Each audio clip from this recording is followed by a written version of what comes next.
Hello, Falcons fans.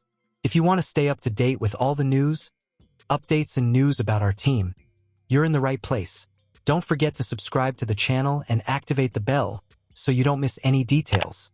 Oh, and leave your like to strengthen our team of Falcons fans. So get ready because here comes some hot news for you. And now let's go to today's news. The Falcons must force Kirk Cousins to accept a trade. The Falcons have a lot to do this offseason, which began with the hiring of Jeff Ulbrich to be the team's next defensive coordinator. However, the hiring of Ulbrich was just the beginning, as a decision on Kirk Cousins looms. The veteran completed 66.9% of his passes for 3,508 yards, 18 touchdowns, and 16 interceptions. He led the NFL in interceptions at the time of his departure from the bench. There was a 4-game stretch in which the Falcons quarterback threw 8 interceptions and no touchdowns, leading to 4 straight losses. His play has fallen off a cliff and left the Falcons in a tough spot, but I'm of the opinion that they should push Kirk Cousins.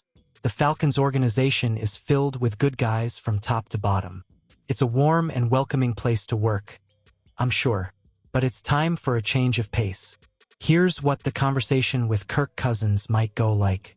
Kirk, we appreciate everything you've done for us here, but we're moving on from Michael Penix Jr., and this is where we stand with you. You've been a consummate professional as Penix's backup, and you can continue to be that way in 2025, or you can try to make the most of your twilight years and work with us to find a suitable trade partner. It's an ultimatum. It's that simple. Either Cousins can be the highest-paid backup quarterback, or he can waive his no-trade clause to potentially have one last shot at starting in the NFL. If the Falcons were to release Cousins before the start of the 2025 league year, March 12th, they would be taking on $65 million in dead money. If Atlanta does so with a post-June 1 designation, the dead money would be spread across the 2025 and 2026 seasons, $40 million in 2025 and $25 million in 2026.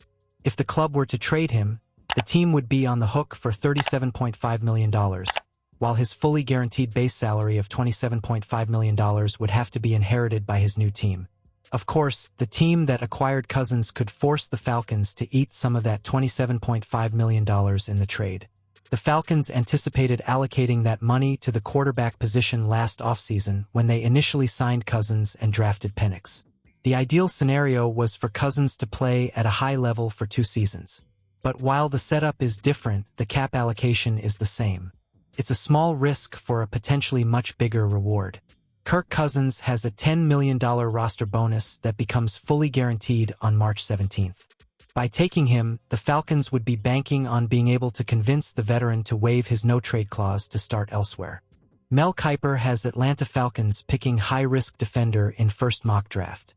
The Atlanta Falcons named Jeff Ulbrich as their defensive coordinator over the weekend. Ulbrich returns to the Falcons after last being seen in Atlanta as Raheem Morris's replacement defensive coordinator in 2020. That team finished the season ranked 29th in total defense. Ulbrich had a successful stint in the same position with the New York Jets, including 3 top 5 defenses in each of the last 3 seasons. The Falcons haven't had a top 5 defense in total defense since 1978, and that's happened only twice in team history, 1977.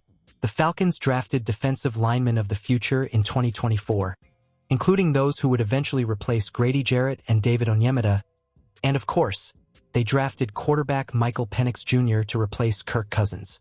The future has started early for Penix, as Kirk Cousins stumbled badly in the second half of the season, but the Falcons have a chance to draft an immediate impact player on defense at number 15 this year. Ulbrich's unit needs an influx of talent at every position.